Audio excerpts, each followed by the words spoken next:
کہ بچوں کی ٹینشن زیادہ نہ لیا کریں.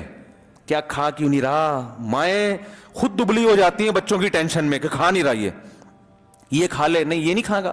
اب صبح ناشتے میں بچوں کے ساتھ کیا, ہمارے گھر بھی بچے ہیں نا, صبح ناشتے میں بچوں کے ساتھ کیا ہوتا ہے آج کل جو ہو رہا ہے, ہماری اماں پراٹھا بنا کے دیتی تھی ہمیں, کھاؤ یہ کھاؤ, ٹھیک ہے نا. تو اس کی وجہ ہے کہ آج ہم پٹھان ہوٹل کے 2 پراٹھے ہضم کر لیتے ہیں آرام سے. مجھے لوگ کہتے ہیں یار یہ کہ لوہا لاٹ ہے کہ کیا میدا رکھا ہوا ہے آپ نے.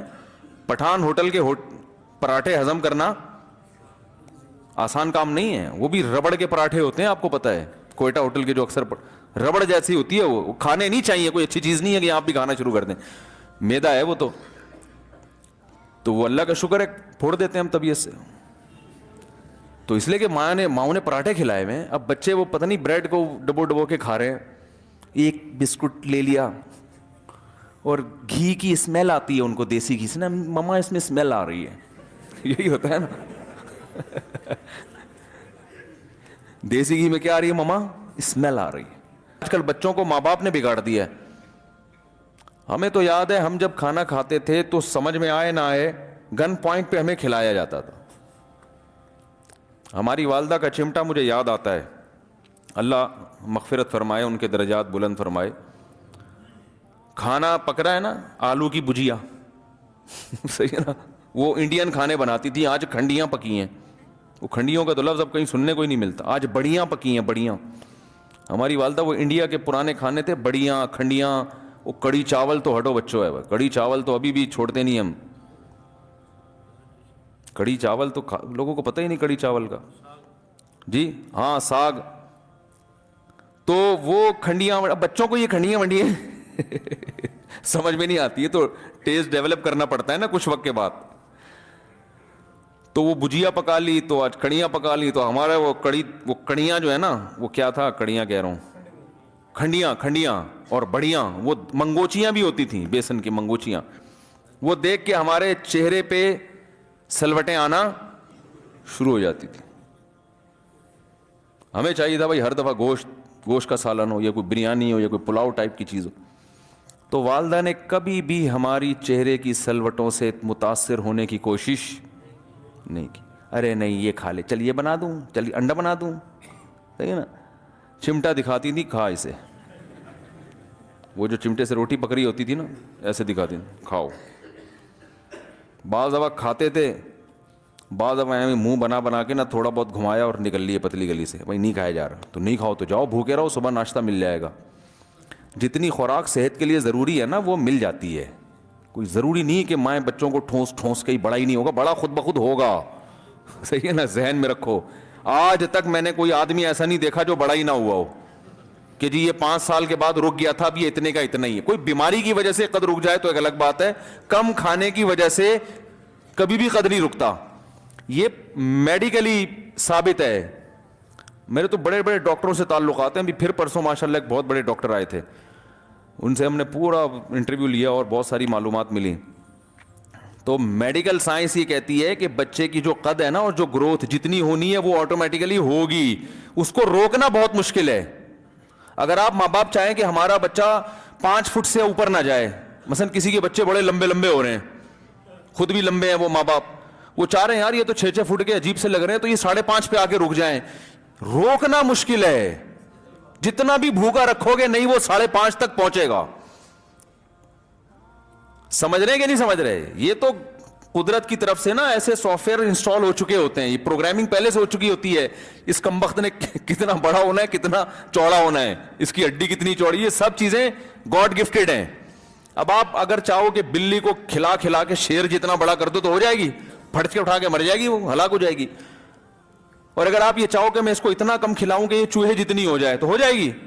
بھائی جتنا قد اس نے نکالنا ہے, اور قد اکثر ماں باپ پہ جاتا ہے نا, والدین پہ, یا جو آپ کے جو باپ دادا کا. چائنا والے جتنا بھی کھا لیں, کیا خیال ہے, وہ اتنے سے ہی رہیں گے, پدے سے. وہ اگر ان کی کوئی وہ جینز میں تبدیلی کی تو وہ شاید 8-10 نسلوں کے بعد جا کے کوئی انجیکشن لگا کے کوئی فارم مرغی کی طرح کی کوئی نسل نکالی جائے تو پھر ایک الگ چیز ہے. لیکن یہ چینج کرنا آسان نہیں ہے.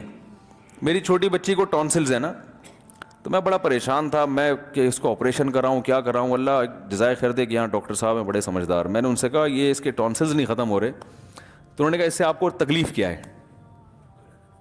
میں نے کہا تکلیف یہ ہے کہ ٹونسلز ہیں, بچے کی گروتھ نہیں ہوگی اس سے. انہوں نے کہا ایسا کچھ نہیں ہے, اگر ٹونسلز کے سے کوئی نقصان نہیں ہو رہا, بار بار بخار ہو رہا ہو نا, پھر تو نقصان ہے.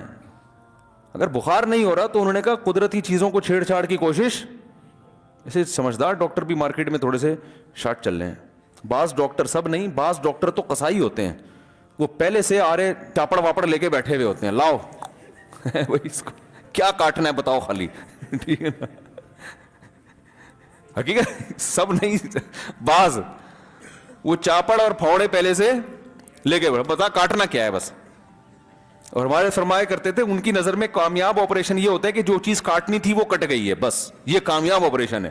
اب وہ پہلے زندہ وہ زخم پک جائے یا اس کی وجہ سے اس کے سائیڈ افیکٹ زیادہ ہوں اور کوئی بڑی بیماری ہو جائے یا وہ جو بیماری کے لیے آپریشن کیا تھا وہ ٹھیک ہو نہ ہو, کہتے ہیں کامیاب آپریشن ہے, یعنی جو چیز کاٹنی تھی وہ کٹ گئی ہے, یہ کامیاب آپریشن. ٹھیک. تو خیر وہ میں نے کہا وہ بچی کے ٹونسلز ہیں وہ, تو انہوں نے کہا بھائی, میں نے کہا وہ پتہ نہیں قد اس کا نکلے نہ نکلے. انہوں نے کہا ایسا کچھ نہیں ہے, بچہ ہو بچی ہو, جتنا قد قدرت نے تقدیر میں لکھا ہے نا, یعنی اس کے ڈی این اے میں, وہ نکال کے بچہ رہتا ہے. تو یہ بچوں کی ٹینشن زیادہ نہ لیا کریں, کیا کھا کیوں نہیں رہا. مائیں خود دبلی ہو جاتی ہیں بچوں کی ٹینشن میں کہ کھا نہیں رہا, یہ کھا لے, نہیں یہ نہیں کھائے گا. اب صبح ناشتے میں بچوں کے ساتھ کیا, ہمارے گھر بھی بچے ہیں نا, صبح ناشتے میں بچوں کے ساتھ کیا ہوتا ہے آج کل جو ہو رہا ہے, ہماری اماں پراٹھا بنا کے دیتی تھی ہمیں, کھاؤ یہ کھاؤ. ٹھیک ہے نا. تو اس کی وجہ ہے کہ آج ہم پٹھان ہوٹل کے 2 پراٹھے ہضم کر لیتے ہیں آرام سے. مجھے لوگ کہتے ہیں یار یہ کہ لوہا لاٹ ہے کہ کیا میدا رکھا ہوا ہے آپ نے. پٹھان ہوٹل کے پراٹھے ہضم کرنا آسان کام نہیں ہے, وہ بھی ربڑ کے پراٹھے ہوتے ہیں, آپ کو پتہ ہے کوئٹہ ہوٹل کے جو اکثر ربڑ جیسی ہوتی ہے, وہ کھانے نہیں چاہیے, کوئی اچھی چیز نہیں ہے کہ آپ بھی کھانا شروع کر دیں, میدا ہے وہ. تو وہ اللہ کا شکر ہے پھوڑ دیتے ہیں ہم طبیعت سے. تو اس لیے کہ ماؤں نے پراٹھے کھلائے ہوئے ہیں, اب بچے وہ پتہ نہیں بریڈ کو ڈبو کے کھا رہے ہیں, ایک بسکٹ لے لیا اور گھی کی اسمیل آتی ہے ان کو, دیسی گھی سے نا, مما اس میں اسمیل آ رہی ہے. یہی ہوتا ہے نا, دیسی گھی میں کیا آ رہی ہے مما, اسمیل آ رہی ہے. وہ جو فضول قسم کا تیل جس میں صرف ڈبے پہ وٹامن لکھے ہوئے ہوتے ہیں, لوگ سمجھتے ہیں جتنا وٹامن اے اور B+ اور یہ پتہ نہیں کیا خزانے اس میں. او بھائی لکھنے پر گورنمنٹ کی طرف سے کوئی پابندی تھوڑی ہے, کچھ بھی لکھ دو ہے بھائی, ڈبے پہ لکھ دو یار. آپ وٹامن B+ کو 6 سے ضرب دے کے لکھ دو, کوئی چھاپا نہیں پڑے گا فیکٹری پر, کوئی وزارت خوراک کی طرف سے کوئی چھاپا پڑے کہ یار یہ ڈبے پہ تم نے وٹامن B+ اور کیا کیا لکھا ہوا یہ ہے بھی کہ نہیں ہے. کبھی چھاپا پڑا؟